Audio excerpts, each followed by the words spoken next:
Good afternoon and most welcome to H706. And we just entered the local library here in Lindome because we are actually experiencing one of the heaviest snowfalls seen in this early in the season. It's barely December and there's already a warning coming out not to go out in the traffic. So rather amazing. It puts another dimension to the environment, and I think this is important because this next step we're taking here is going to demand very much of yourselves, because here is both body and mind together, and we often live under the illusion that we could change just by, as we usually say, just think. But I'm going to show you there is no such thing as just think. It needs to be the whole body. And I would even go so long to say that if you just think, you're not thinking at all. You think you're thinking, but that is probably something called the reflexive consciousness. And the reflective consciousness is a trickery. It's a made-up thing, especially prevalent in the West, and it started with what I mentioned earlier, Richard E. Linden, the race of the consciousness, the subjective from the world to the head. The heart, from the heart. Well, from the body. Okay. Well, the body is in the world, but when it went to the head, it didn't go to a physical place, it left us. And that is actually not thinking at all. We don't have any brain activity when we do reflective consciousness thinking. What we have instead is a sort of loop. So in able to think, the body needs to be in on it. There is no thinking without the body. And to enter into this subject, we need to have the whole organism in on it. And it's even so bad, I think, if you don't know what the body is, you should feel some sort of strain when you do thinking. It's not an easy task. And it's very hard to do hard thinking, being comfortable or something like that. It takes a lot. And when it comes to this, which is I'd say, total change of thinking, you need to press even harder. It won't come easy, these realizations. So you actually need to do two things at the same time. First, you need to learn thinking, proper thinking, and then to put an effort into understanding what is being said. So both at the same time. And I'm afraid in this particular lecture and the next one, it's going to be a lot of that, double things. And I'm going to give you just a little warning here at the start. It is confusing in the beginning, and the confusion will, however, disappear after a while. But it has to do with the dual and the non-dual reality we're living in. Because it's both dual and non-dual. And that goes to same expression gets different meanings depending where you are in this situation. And as the Klein bottle shows, that subject and object are completely separated. Inside and outside is never ever in our thinking the same thing. But in the Klein bottle it is also the same thing. So don't think of a middle way between the outside and the inside. Think both are completely valid, but also the thing that they are together. And that is the Gordian nut, so to speak. That's the tough thing to digest. But I will say a little more. I will make it a little bit easier. And as we mentioned in 705, that misuse started already with the Greek. It was a lack of timing, it was a lack of sync, and it was also a lack of coordination. foundation in their bodies. We know that because leaving the world like this is a sort of misuse. It's the same as misuse. So maybe somebody would say, well, hello, that's the philosophical development. One might think that, but I'd say no, because the idea of an object in space in front of a subject wasn't really mentioned as a foundation. When it was mentioned, it was more like, that's how it is. And that's not how you build philosophy. You need to take all your hypotheses inside the philosophy. You cannot say that is outside philosophy and that is just how it is. Then you end up with a problem. You need to explain why you have that hypothesis as well. They don't do that. They just say it is like that. And I'd say my rather personal view is that's a dead sure sign of that's something wrong here. That's a trauma somewhere. For a person to say that I have a hypothesis, well, identifiable as a hypothesis today, but I won't acknowledge it. I'm just going to say it's part of the world. And this, of course, is what Heidegger means with the amnesis. The question that was never asked, the question of being. And once that question was lost, philosophy went haywire in some respects. And of course, that need to be sort of sorted out somehow. We mentioned last episode also that reality is paradoxical. It contains things that do not go together. And the most obvious, of course, is particle and wave. Where there is wave, there can be no particles. And where there are particles, there can be no waves. They are excluding each other completely, and they are actually the biggest contradiction in this world. There doesn't get any more contradictory than that. But apparently, both of them are needed for a full worldview.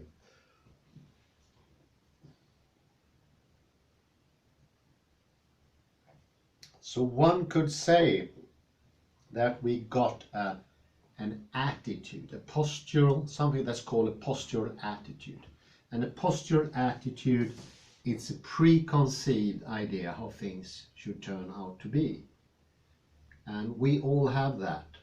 And that often includes like pulling the head back and down into the neck.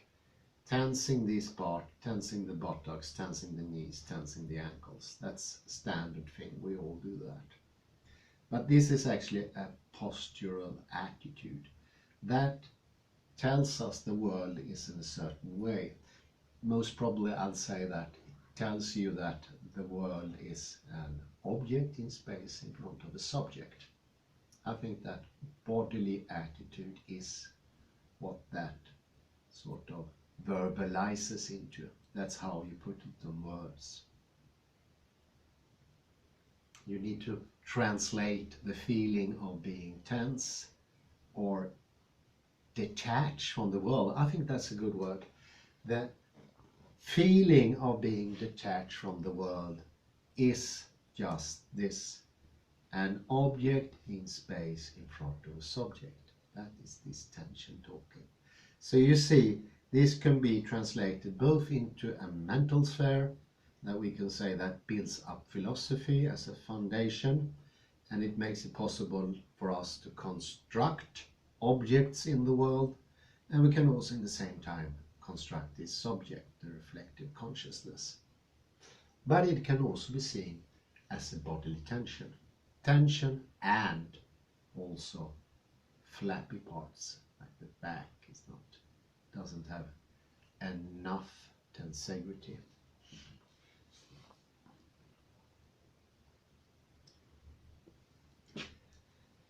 And we mentioned order earlier, and that's good to repeat now before we get into the actual zest of the whole thing. And that's it's coming from the Swiss scientist and his pattern. Everything is stored in the pattern. The fractal wave has an information capacity that is enormous. It can actually store much more than the CPU he took away. So everything is stored in the movement. The movement we make is our knowledge. Everything is stored in there. And we don't know about the storing capacity, but it's immense. It could actually be infinite. So you see, by having a preconceived attitude, we stop a lot of that knowledge to come to our senses. Because shoving up the consciousness into the head is exactly shutting off information. That's the only thing that process does. And that was also the reason for it. If you're traumatized, you do pull your head down into your neck. That's the trauma. Even though it was very, very little, it was very, very small. But it was enough to make people think about things existing out of their own perception.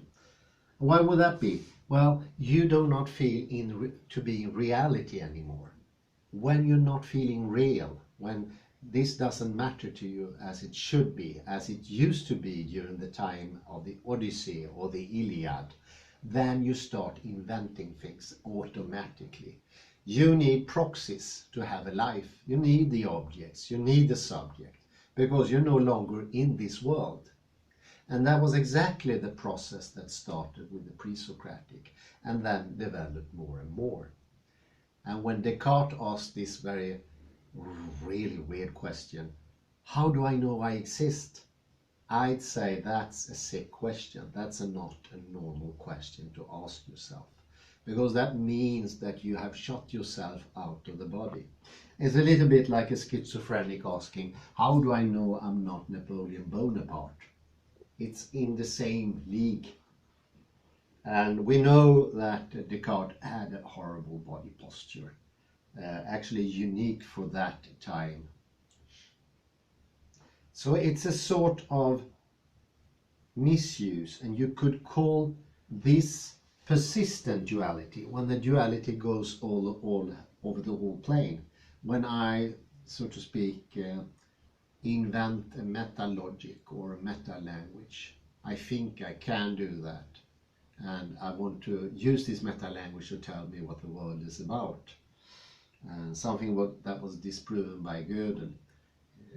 Then I have this problem. I'm no longer in the world, therefore I need to know the world.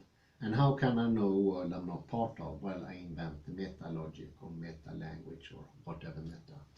You will not call it a meta-language, but that's what you've done. That is actually the role of the reflective consciousness. It invents things. Yes, of course, these things interact to some degree with other entities, with other reflective consciousnesses, and they are sort of confirming each other, but you're still not down to reality. And when you are in this situation, you need your proof coming from what you think from that perspective being a safe source. And that's the reason we have reductionism today, because we think when we are in the reflective consciousness that is a valid source of knowledge somehow. Very distant knowledge, of course, but it feels sort of safe. And then, of course, this is the question of existence as well. You need existence when you're not in the world. When you are in the world, you don't have to know this thing exists. There's absolutely no need for that. It's in the presencing. There's no need to say anything about the real world, or you don't have to ask yourself, is reality real? Those are all signs of the reflective consciousness. I think they are dead sure evidence that you are not in your body anymore. And that's also the reason why these native people, hopefully we will have a chat with this Tia Kusin, the Lakota Indian, I think I mentioned him before. their language doesn't have objects at all. So it goes without saying they don't have existence. Why would you need existence? My presencing, my perception is all there is. There's nothing lacking in that. How could it be lacking in the presencing? Well, it can be if you shut yourself off from the body. Then you need proof of reality. You need somebody to prove to you that reality actually is real. And then that was maybe one of those things that wasn't so, not one of my favorite things to hear, but a philosopher I quite like, and that's Bishop Berkeley. And he proved reality by throwing a rock on the ground. And I think it's just absolutely silly. It's just below his capacity as a thinker. He was a great thinker. Why he did that, I don't know. But maybe we have all our faults. We have all our faults. Throwing a rock at the ground, proving the reality, I don't know.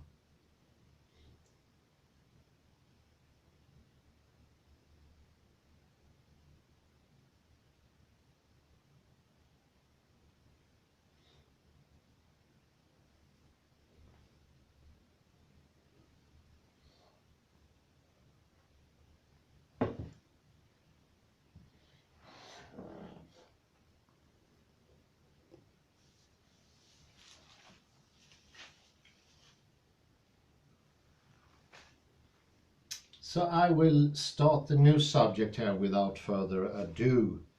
And this is actually coming from a tradition in the East I haven't mentioned before. And it has a very short and popular name. I googled it and there's a lot of merchandise that has this name. And that name is actually Zen. And that would be in Chinese, Chan. In Sanskrit is jhana, and this is a strain of thinking that is actually outside Buddhism. It's often connected to Buddhism, but I think it's better view to see it's a bit outside, because from the beginning, at least the first couple of centuries, it didn't have much written texts, so it seemed to be more of practice thing, more of a practical thing.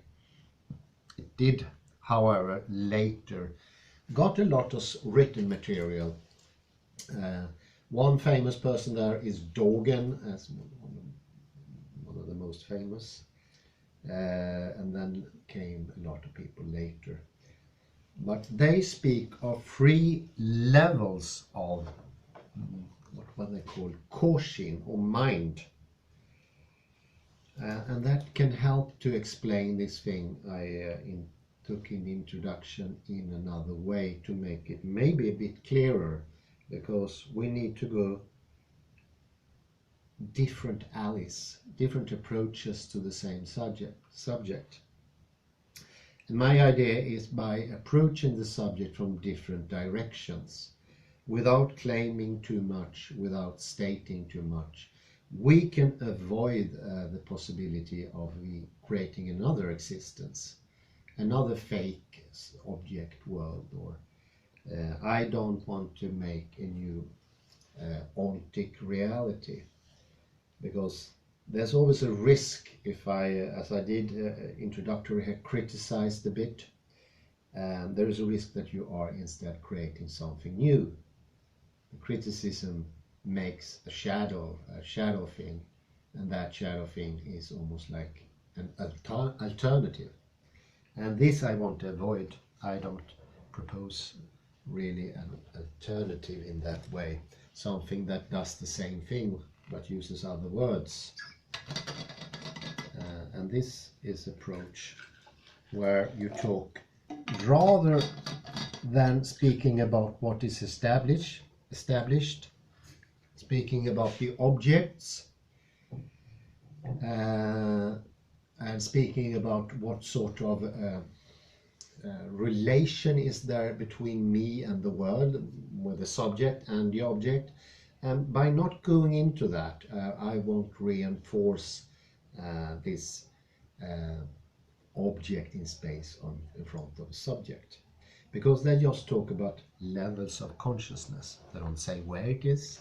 They don't say it's out there, out in here, out there, or anything like that. They don't say anything about objects either. So the first level of mind is pure perception. And we can think of sounds, and they are maybe vibrating air that affects the hearing apparatus in your ear, which sends a signal to your brain. You become conscious of sound, and it has a particular quality: loudness, pitch, duration, and so forth. The second level of mind is naming and categorizing. You identify and name what the sound is most likely to coming from. A whole host of knowledge, generalizations, and memories come along as a package with the act of naming. The third level of mind is commentary, where your mind becomes active, deciding whether the sound is pleasant or not, what the sounds or the sound might mean to you, what you might need to do about it, and then on and then on. Making plans and arguments. Usually you start commenting on comments, and most of your mind spins at this third level indefinitely. Imagine that you're sitting still and focusing, and you hear a dog barking, which is not unusual.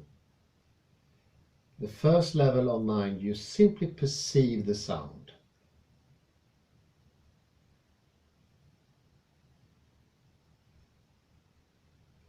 You engage in the second level of mind, where the sound becomes dog barking. And perhaps you go further, as I just did 1 hour ago, and to say it's the neighbor's dog that is barking.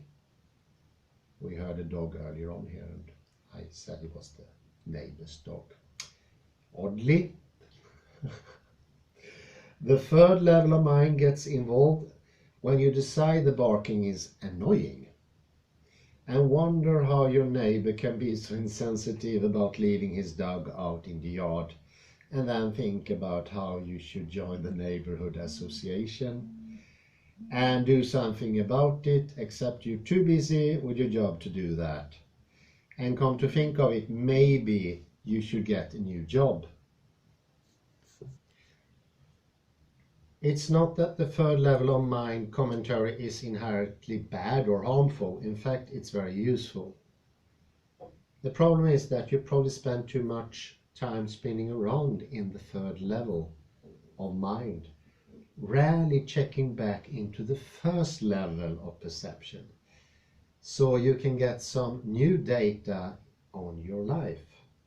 Also, your mind gets overwhelmed and confused by too much commentary, judgments, plans, worries, analysis. When you dip back into the first or second level of mind, your brain can relax a little, because all you're trying to do is to deal what's in front of you, not analyze all your various problems and come up with solutions. In Zen, there is something called Zazen, sitting, and that's a work on the ability to pull your mind out of its third level, obsessing, and put your attention on the first and second level input. So what is suggested here is that there is a degree between the reflective consciousness, which is obviously this third level, some degree, and getting back to the body again, because the body is the one that do the perception, the body is what is doing the identification, whereas this rambling thinking procedure, which is not really thinking, it happens by itself, goes on too much, and you leave your body, and I can feel it at times when I do it myself, I get into something, and all of a sudden time seemed to get smaller, and I don't know what happens. I've been away 5 minutes. To give you a sense of this, I have a friend who can do this much more. It's often better to have some sort of exaggeration with some other person before you can identify the trait in yourself. But he has a tendency to do it also physically. And today, I'm afraid we have an instrument that can do that for you. Get away in reflective consciousness and the third level thinking. And this is, of course, the regular computer.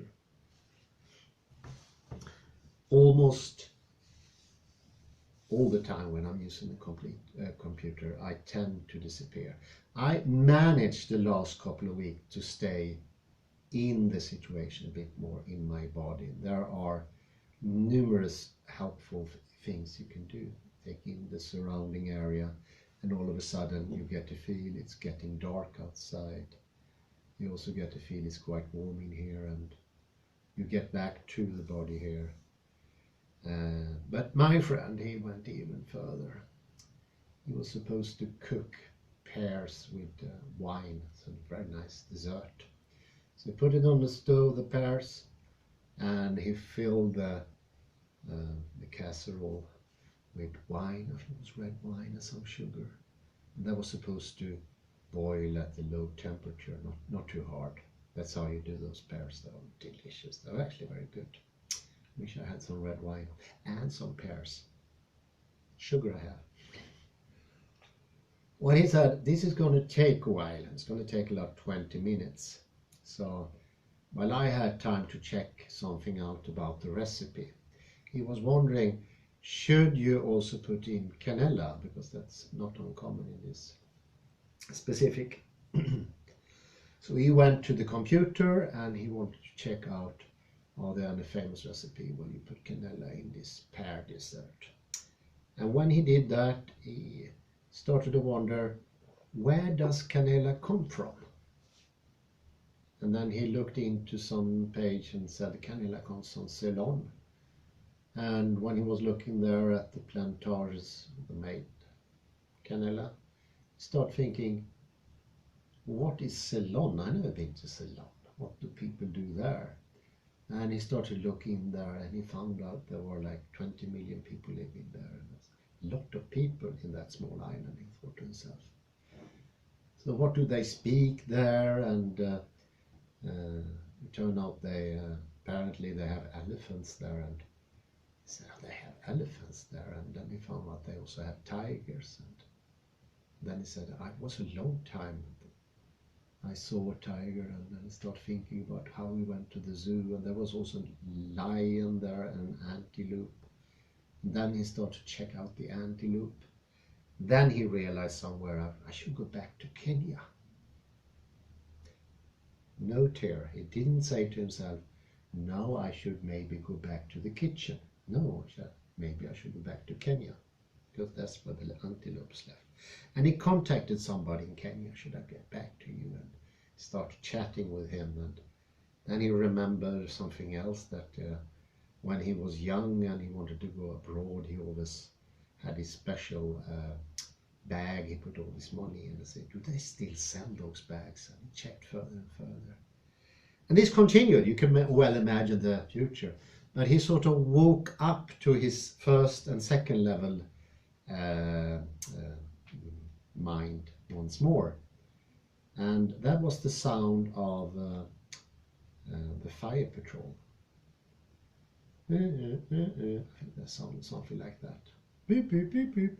And then he heard like a stern knocking on the door, and all of a sudden there were people, fireman, and yes. And then he was back to reality, and there was actually fumes in the kitchen all over the place. And there were no longer any pears, and the wine no longer was there anymore. So he left the real world for a very long time. He didn't know even how long it was. Could have been hours. Could have been hours. Those pairs turn out to be very expensive. The whole funny thing with the internet, looking into Ceylon and Antelope, costed him 12,000 crowns. That's quite a lot of money. That would be like $1,000 or something, a bit more even. So that's just an example. I don't think 3 hours I would be absent from the world, but I do notice 5 minutes is not uncommon. And those minutes are not so very nice, because you sync together. Immediately when you leave the surrounding, you sync together, because that's the same thing as the reflective consciousness. And let me state this, it's a matter of degree. It's not an either-or relationship here. You can be a little bit more in the body, a little bit more in the head. So see it as a scale that's ungraded, can go up and down. And that's how it does. That's more accurate. Just don't step into the reality. The reality is not black and white in that way, not even our perception of it. But you will afterhand notice the differences, and that's a very, very good way, especially when you catch those glimpses of losing the surrounding things, the air, the smells, the noise, the texture of things, all that. Then you start noticing it wasn't really so nice to be in the reflective consciousness and be gone for that time. And you are going to do it less and less, because you get motivated, because it's actually here in reality that we feel happy. Even though we will continue to escape now and then, and it's nothing wrong with that. It's just the amount, and you need to be able to decide for yourself when you go into this mind number 3, because he didn't decide in this case. Pretty sure he did not. Actually, he left him in financial troubles for a whole week without before he found those 10,000 crowns to pay for the fire core.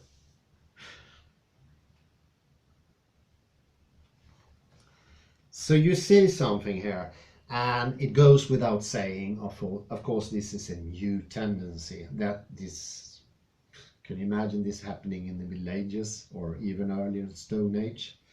That some Stone Age person, he went off in the 3rd level and didn't come down for 1 hour.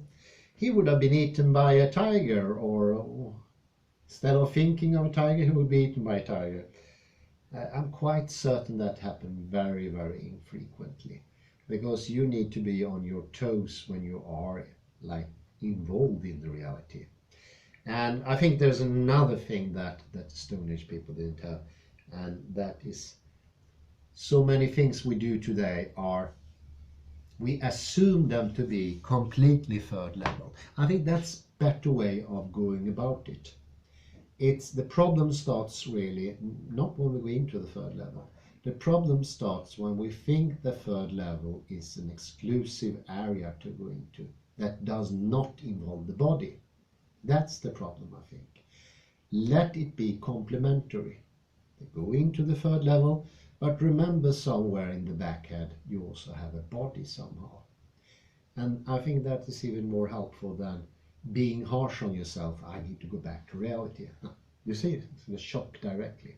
No, see that you can do both actually, because obviously some people can do. You cannot be a CIO of a big company or an airline pilot without being able to be in your body. You can't have this dreamlike episode when driving a Boeing 747. I hope not anyway.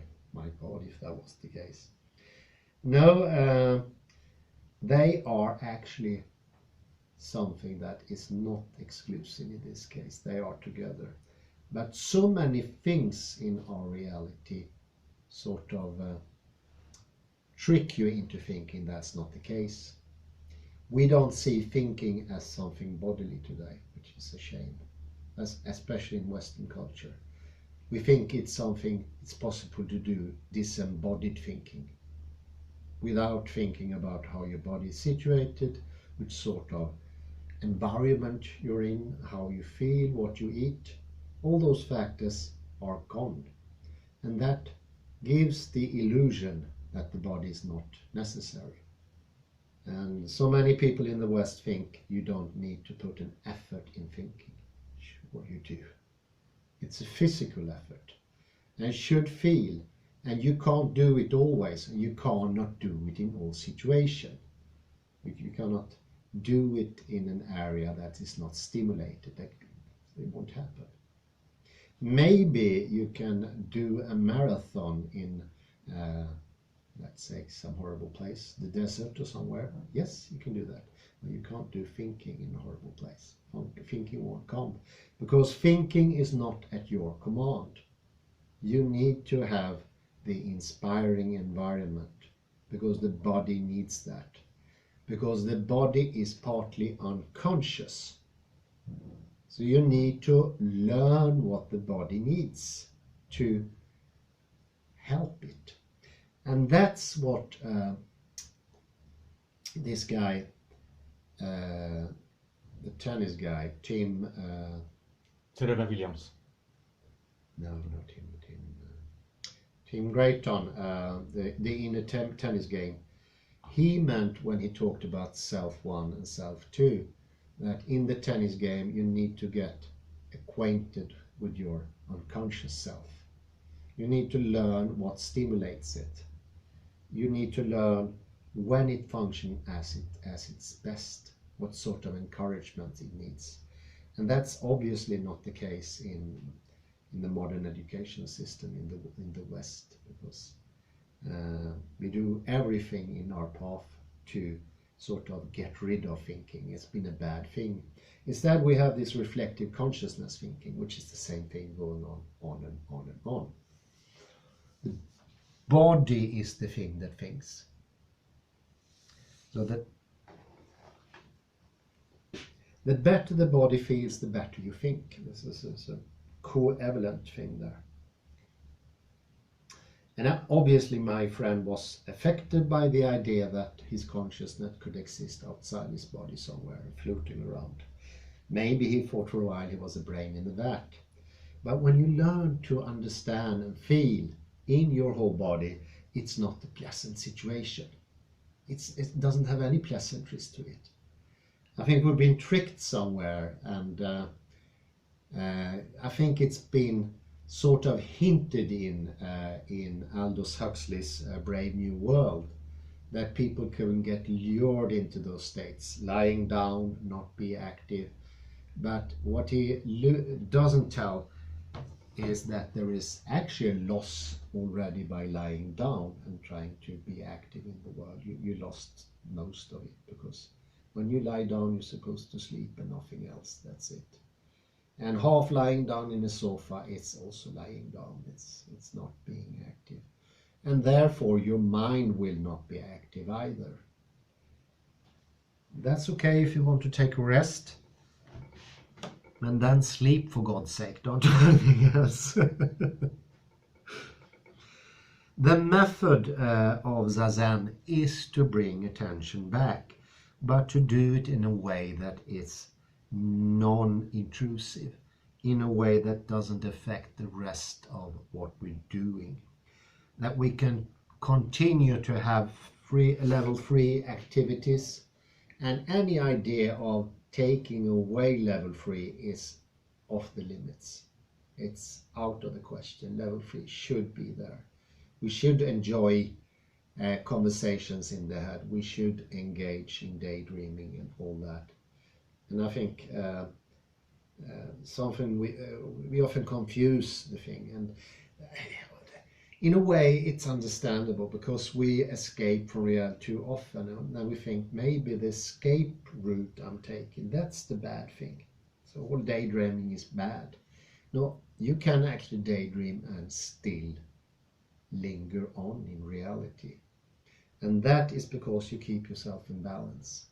Keep yourself in a non-intrusive, delightful way.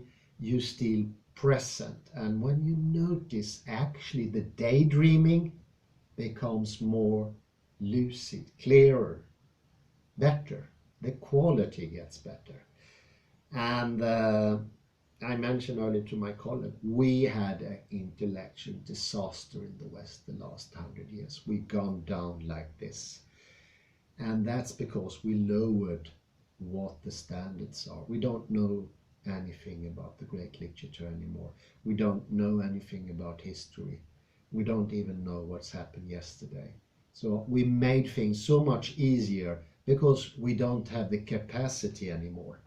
And that happened by itself. And there Aldous Huxley was completely right. He was very prophetic in the book, that he sort of forespoke what was going to happen. And I always thought that he was inspired by Alexander, Friedrich Matthias Alexander, because they knew each other. They know each other well. He was often over to Alexander's studio in Hartley Road, so they know each other well. And some of the scenes you read in Brave New World looks like something that Alexander sort of frowned on. But he didn't frown it in the way Aldous Huxley thought that it was something to be like, no, be ashamed of. He frowned it is in the way that he wouldn't like to partake in it because it's uncomfortable, it's nasty. That's a different sort of frown. That's a sort of frown you get when somebody serves you falukorv that's been out in the air for 2 weeks. That sort of frown. That person doesn't say it's immoral to eat a falukorv, but I sure as hell wouldn't do it. That's a big difference. And I think Aldous Huxley misunderstood that Alexander wouldn't touch that sort of living with a stick. And he was a viveur, Alexander. He enjoyed life. Maybe that's one of the most typical things with him. So he went to the gallops, he went to parties, he enjoyed very good food. He said, actually the enjoyment of good food helps the body and the mind to stay in shape. Especially intellectually, he said, very good food goes hand in hand. And do not forget, the intellectual revolution we had in the Renaissance took both art, architecture, a more civilized way of acting, it's called in Spanish cortesia, courtesy, I think it's in English, but also better food. Big difference between Renaissance cooking and what they ate before. And that helps. The better the food is, the better you work, because the tastes are a big important part of level 1 and 2, and those levels helps level 3. Because the more you enjoy life, the more conscious you get, because it's no longer something you need to take away. So maybe my friend should have enjoyed more in the pair, because he escaped life. There is a reason for escaping life. It's not that nice. That's the only reason I found. Otherwise, you wouldn't sort of zoom out. Well, I do it myself. There's no blame here or anything. There's no use blaming. That's completely out of the question. It's more to understand how we work as consciousness, instead of, in this example, bringing in objects and epistemology and ideas of what is scientifically correct. And I think this is a very interesting, different way of going about. This is the way of the body.